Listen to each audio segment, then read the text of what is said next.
Hello and welcome back. So after all of the work that we did preparing for our drafts, after all the work I did preparing the videos to help you guys prepare for your drafts, I thought it'd be a good exercise to go over how my teams actually ended up and whether or not I followed the strategy.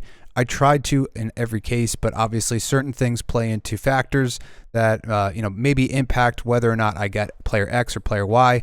For example, in one of my teams in the Creators League, I didn't necessarily get a lot of the pieces that I wanted, and we'll go over that in detail. So today I'm just going to walk you through the teams that I ended up with, the thought process behind some of those picks, and kind of give myself a grade and see, what I could have potentially improved on heading into next year, or where I might need to look to improve on for the next couple weeks in terms of waiver ads. So let's start it off by looking at the team that I covered in depth last year, or the league I covered in depth, which was the THHL. So this league is my $100 buy-in league. It's a league that I've been in for over 13 years. I think it could be longer than that, just off the top of my head.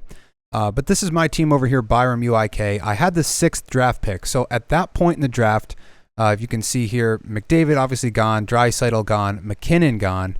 4th, Pastrnak goes, so there's the top right winger off the board, and Matthews goes at 5, which makes my decision a little bit easier because if I had to choose and one of these two guys were still on the board, I'd have to make that call. Do I want the center? Do I want the right wing? But with those two gone, I went with the easy decision after all the talk I did in the pre-draft stage that you want to have those right wing and D. So that's what I went with number 1, Rantanen. And then I come back with Dahlin, 19th. So a really good, strong defense core was built with this team. And it started with this Dahlin pick at 19. And it was kind of interesting having a pick every 11 or 13 picks because you could kind of plan out this guy's probably still going to be there. If you're looking between 3 goaltenders, one of them's probably going to be there for you when you get to the next pick. So once I got those two guys, coming back with JT Miller, very complete point per game guy with 2.5 hits per game and dual position eligibility. That was a no-brainer. At 30, Timo Meier had already gone by that point. So it was between Miller, Timo Meier, or a number of other right wingers. But I wanted to make sure I focused on the right wingers and the D early, and I did. So 2 right wingers and 2 D in the first 4 picks. John Carlson goes at 43. Last year I got him in the 5th round, so he jumps up a little bit, but I wanted to make sure that I got quality defensemen who, in this case, John Carlson covers a little bit of everything, shots, hits, blocks, etc., power play. So I feel very confident with the 2 D that I have and the 2 right wingers. Then Vasilevsky falls to me at 5, and pretty much this is the only time in my life that I will probably be able to own Vasilevsky because I'll never draft him in the first round, obviously. So getting him at 5th round value, even though I got to wait until November at the earliest to potentially get him in my lineup, I thought that was a good value proposition. Then I come back with a dual eligible DeBrincat with some 40 goal potential and about a hit and a half per game. I liked his completeness and his goal production. Kevin Fiala in the 7th round is a really nice play. He's had some really good chemistry in preseason with Pierre-Luc Dubois, so that's a nice play right there. And he's obviously going to get some power play time and some offensive production. And he's kind of solidified himself as above a point per game player now, not just a second half player. But if he is stronger in the second half, that helps me come the playoffs. So that is a nice little bonus there. Come back with Markstrom in the 8th. Maybe a little bit early to go for a G2, but I didn't really have a G1 because Vasilevsky's on the IR, so I went a little bit earlier to pick him up. Come back with Konechny, another strong right winger at 102. I don't know why he's going that low. I guess people just haven't warmed up to the fact that he is a really elite player in this league because he's on Philadelphia.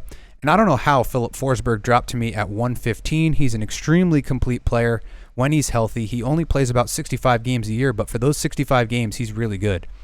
Then I end up picking up Cole Caulfield at 126. I wanted Line as well, couldn't get Line, and I wonder if Line is going to get center position eligibility because he is playing center a little bit this year, so that could be interesting for Toe Dragons, who actually sniped him. Did he not? Yes. So at 123. So I wanted one of those two guys. I ended up with Caulfield, and I'm happy about that. 95th plus percentile in each for goals and shots for Caulfield. My D3 is Chris Letang, so really complete hits and blocks D, who's going to get some power play time. He did last night. I'm recording this Wednesday night, so yesterday he got some power play time, picked up an assist. Come back with Chychrun to round out my D core, so it's Dahlin, Carlson, Letang, and Chychrun to start the year. That's a lot of shot volume, a lot of hits and blocks, and a little bit of everything that you need out of your D core. And again, I don't know how Marc-Andre Fleury fell to 163. He's not my favorite goalie, but compared to the rest of the options available at that point, I'm willing to take a risk on Fleury. He had a 908 save percentage last year and a bunch of wins. So, they're still a good team. They may not be quite the team they were last year, but they're probably going to be relatively close to that. And to get him at 163 is value. Then I come back with a really complete center in Trocheck, really good for hits and shot volume and a number of other things. He is currently on Power Play 1 in New York. They've kept that unit together, so he is going to get a little bit of time there. And then coming back with Tom Wilson, another right winger. So I'm stacked on the wing. I might be able to parlay that into a trade, but if you focus in on a position of strength like right wing, which is something that I've done here. Rantanen, Miller, DeBrincat can play right, Konechny, Caulfield can play right, and we have Tom Wilson down here. I can parlay that into a trade to try to fit whatever I'm not getting in the first couple weeks of the season. So that was the strategy there, and I thought we pulled it off pretty well. The only thing I don't like about this team is kind of a lack of elite offensive talent. Rantanen is obviously elite. Dahlin is a top 3 defenseman, maybe a top 2 defenseman in fantasy hockey. And the team is very complete overall from top to bottom. Not a single weak link, in my opinion, on this team. But I just don't have that McDavid or Draisaitl or one of those 1.6 point per game guys. So that's the only weakness, but that's just based on where I drafted. So just right before we switch it up and go to another team, I'll show you what it looks like on paper. And it should be, we're in the middle of action right now, Wednesday night as I speak. So not a lot going on, chickering with a shot, but this should be a relatively stacked D-core. The wingers should be stacked, and then you can kind of filter in some centers as you need. That was the thought process there, and the goaltending should hold up. I might need to go get a third between now and when Vasilevsky comes back. I actually put in a waiver claim for Jonas Johansson just because why not? I've heard that Tampa Bay and Edmonton have kind of copied Vegas's defensive structure from last year, which may be good news if you own Edmonton or Tampa Bay goaltending. So hopefully that works out. He wasn't Johansson wasn't the best last night, but he got the win, only let in 3 goals. So hopefully that holds up for a couple weeks more. And if it doesn't, I'll just find another goalie on the waiver wire. But that does it for this team. Let's switch it up to another team. So this is my team in the Fantasy Puck Creators League. So this is a league that Fantasy Puck came up with, consisting of a lot of us that are out there in the space trying to give you guys fantasy content. And I'll admit, I was not prepared for this draft. I knew it was going to be difficult. I was trying to live stream it at the same time, and that is a fatal mistake. I think there's some pieces here that I really like, but overall the strategy kind of did not hold up in terms of I didn't achieve what I wanted to, getting those right wingers and those D, and that's a change. So the THHL team that you just saw, I drafted that was my last draft on Monday night at 9:30. This was my first draft of the year. So you can tell the difference in how these teams are constructed based on the mistakes that I made in this draft. So I start with Hughes. I was 11th out of 14. 11th out of 12. So I start with Hughes with the dual position eligibility. Obviously his point ceiling is massive, which is, and both of these guys, Hughes and Thompson, are still up and coming. They could potentially break out of what they've done already. So that was the thought process there. If I had it to do over again, I definitely would have taken a defenseman here. I was hoping Makar fell to me, and he went the pick before, so I didn't have a chance to get a defenseman there. I could have gone Dahlin, and you'll notice I made that correction in the THHL draft and drafted Dahlin. But I'm still happy with Tage Thompson.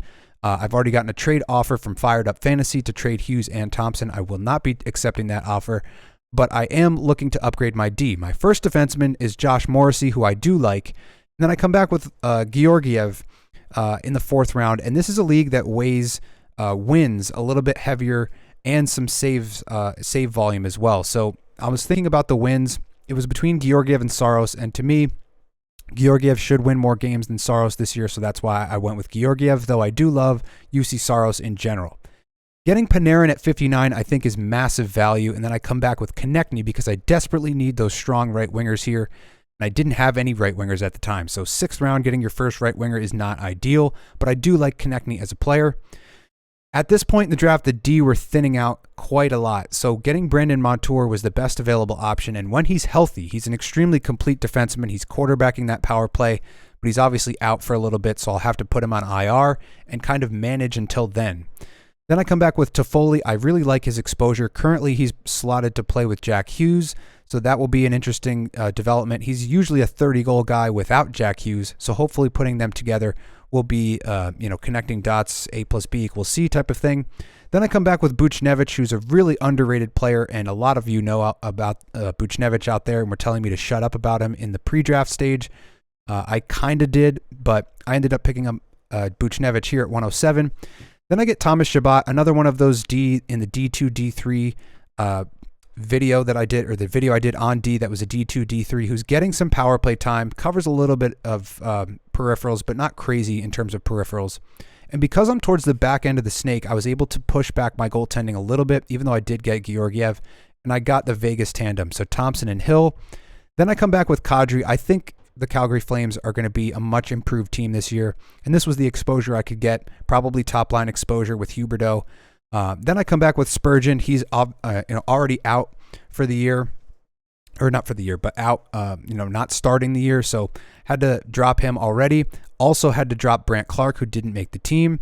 I am keeping Cooley for now, and I do like Arvidsson as a streamer, but this gives me some flexibility heading into week 1 and week 2 to make some improvements and to upgrade. I've already added Jeff Petrie for some hits and blocks to kind of give my defense something to work with, because the defense is definitely a weakness here, and so are the right wings. So I do like a lot of the pieces here, but ultimately not everything worked as planned. So I did push my second and third goaltenders back and got this Vegas tandem, which I'm happy about. Aiden Hill had a good game last night, so he started me off on the right foot, and Georgiev's in tonight, so he will hopefully add to that.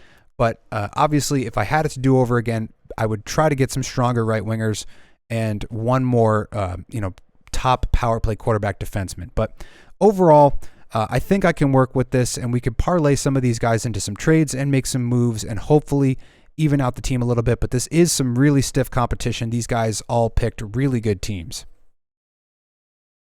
Up next, we'll cover the Data Draft League. This is a league for the Data Draft patrons, the Discord members who wanted to get together. We did this league last year, and it was a really good time. We had 2 guys who kind of like faded out towards the end, but we have a lot more interest this year, so we expanded it to a 14-team league. So that's what you're looking at now.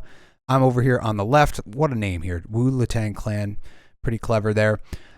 So obviously this was my second draft, not obviously my second draft, but obviously I made that mistake with the right wingers in my first draft, which was the Saturday before this draft. So the Creators League draft was a Saturday, October 1st, I believe. This was the following day. So I learned from my mistake, and I take Pasternak at 7. I don't know how he fell to me there, but I'll take that all day.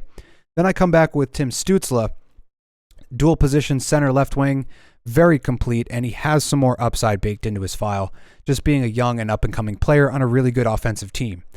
A little bit of a stretch in terms of Bouchard, but I'm looking to own him on one of my teams, and this was the team that I did it on. He's going to be really good for power play points and assists. I thought his shot volume would be better. He's around 2.4 shots per game, so not elite level there, and doesn't cover a lot else, so I'm not crazy about him as my D1, but it is an interesting experiment to see if that can hold off, or if that can, float my D until one of these other guys starts to take off. There is a chance that Chychrun could potentially be that guy. He is on the power play 1 in Ottawa, so that could be a nice play there, and he gets a ton of shot volume and blocks as well. Evander Kane at 50. This is a league that has some hitting involved, so I picked him there. So my left wingers start off with Stützle and Kane. I like that. I like the goal scoring and the shot volume from Kane, just not a lot of power play production, but that's where Bouchard comes in. He'll fill in where Kane does not play on the power play. I pick up my first goalie in the 6th round with Demko, who's going to get a ton of volume and maybe not a lot of wins in terms of just general, win percentage, but in terms of the volume of starts he's going to get, probably 60 plus.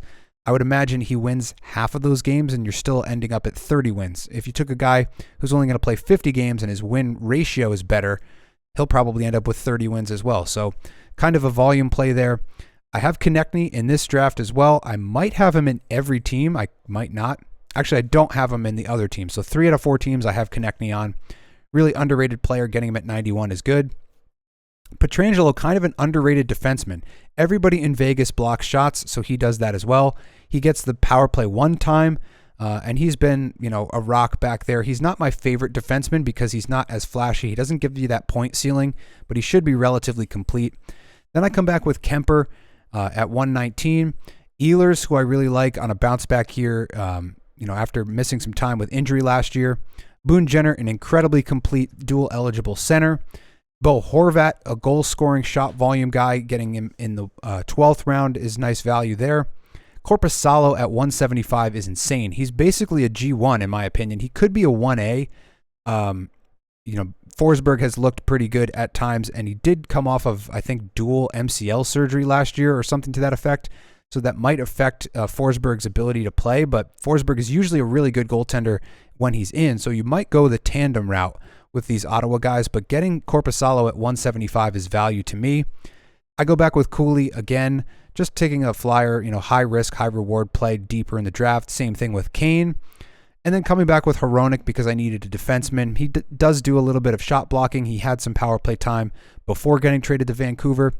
And then Riley Smith to cap it off. And these are kind of basically, pretty decent goal scorer, 30-plus goal guy with, about 2.5 shots per game shot volume. So nothing crazy there.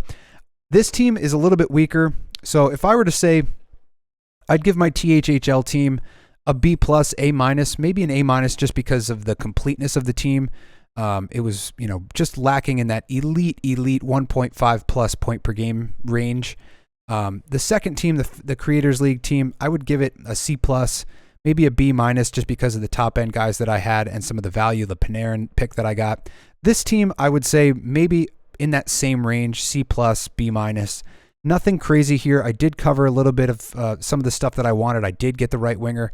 I got 2 really good right wingers in Pasta and Konechny.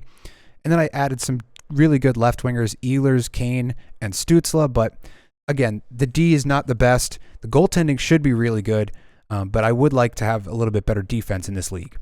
But there is one more team that we have to cover, and that is the Faceoff League that I'm in. So this is my team over here on the right. Oh, baby. This is basically a Rangers Facebook group that I'm in. They started a fantasy league a couple years ago. I won it 2 years ago. I came in second last year because a lot of my guys were getting benched the last week of the season, including my star, Patrice Bergeron. And the reason he's my star is because this league weights faceoffs 1 point, shots 1 point, hits 1 point, blocks 1 point, and there's some other crazy weighting that goes along with this. I put all the criteria into my custom ratings dashboard and essentially just drafted based off of that. So some of these picks are going to be a little bit different than what you would normally find in your draft. I started off with Crosby, best available player there. Come back with JT Miller, picking up that right winger spot here. And the strategy here was to pick up guys who are playing on my wings, but who are also centers because they're going to get you those face-off wins. If you're getting 1 point per face-off win and your guy's winning 10 to 15 per game, you're starting with 10 or 15 points out of that player before they even start to score. So Sidney Crosby had, I think, 22 points yesterday because of all the face-off wins. He scored a goal. So that's this thought process here. I wanted every one of my wingers to have a center eligibility as well. So there we go with Miller, Stützle, Dubois. Come back with Carlson. You still need those elite D, and I did push him back as far as I could go, getting my D1 at 60. I did the Vasilevsky play again at 61, getting some value on him. And the goaltending is pretty heavily weighted towards shutouts and wins in this format as well. So that factored into some of the goaltending decisions. Coming back with Reinhart, the best available center right winger at this point in the draft. Another defenseman, and then Stuart Skinner. I went for the wins. Edmonton should probably rack those up this year. Coming back with Chris Letang as my D3. So right now, Carlson, Morrissey, and Letang are really strong options on D. But this league only has 2 D slots in your roster. So I didn't need to add any more. So that's what my D looks like. And I'm pretty happy with the strength of the D.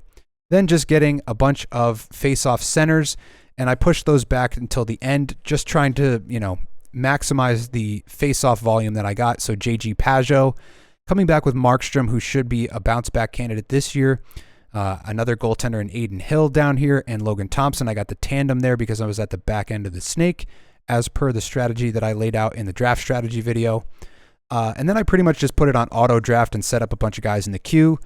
And now those are Kane, Deneau, Barbashev, Jarvis, Oshie, and Brian Rust. But we're off to a good start so far, and I'll show you what this looked like last night. So this is tonight right now. Jarvis, 4 points, 2 hits, 2 shots. So that's a nice way to play this, the format here. You're just looking at who are the guys that are going to get you points and how do they get you the points. Last night, yeah, again, Crosby 22 points because of 15 face-off wins. So that's it all comes back to knowing your league format and knowing how the points are awarded, and then using that to your advantage. Now, the D are going to be less valuable here unless they're obviously not taking faceoffs, so unless they're getting massive amounts of hits and blocks and things like that. But all things considered, Letang had a decent night, except being -1. And Brian Rust did score, so 9 points from him as well. Barbashev scored as well, so pretty good night, night one in this league format. And then a comeback with a 24-pointer from Aiden Hill. And this was what I went back to in terms of, knowing your point weighting. Wins are heavily weighted, so are shutouts. Now, obviously, this wasn't a shutout, but he gets a certain amount of points per save, and he gets, I think, 10 points for a win. So a lot of that factors in to his score being so high, and that's how I'm playing this league particularly. But it all comes back to that, knowing your league format, knowing your point weighting, and using it to your advantage. But those are my 4 teams. This is the 4 leagues that I'm in, and right now, currently up in... Well, I was up in this one until today, so this is a little bit in progress. They're all in progress, obviously. Tied in Data Draft League right now. This one I'm up, and this one I'm up. Not really the end of the world. We're very early on in the season, but just to give you a sense, an overview, looking at how I've adapted the strategy over the 4 different drafts and the 4 different league types to kind of utilize it in a different way and show you how I made those moves and what I'm going to be looking for going forward. As I mentioned, 2 of those teams are light on D and light on right wingers, which means I might end up picking up one or two of those guys in a trade and try to use the guys that I do have, the positions of strength, to fill in those positions of weakness and make my team more complete overall. And I always say this, when you're looking for a trade, don't just trade to make a trade. Try to address an issue in your team, and that will be the focus point as we move forward with 2 of those teams trying to add some D and add some right wingers. Just looking at this right now, Jack Campbell's getting the start tonight. Nick Paul, 2 goals, and I believe they were both on the power play. So he's getting that Corey Perry spot in Tampa Bay. That's something to monitor as we go forward. He's obviously been one of the most added players today. But that is just something to note as I'm looking at his face right here. So just wanted to bring that up at the end. But that's going to do it for this video. Thank you again for watching as always, and I will see you in the next one.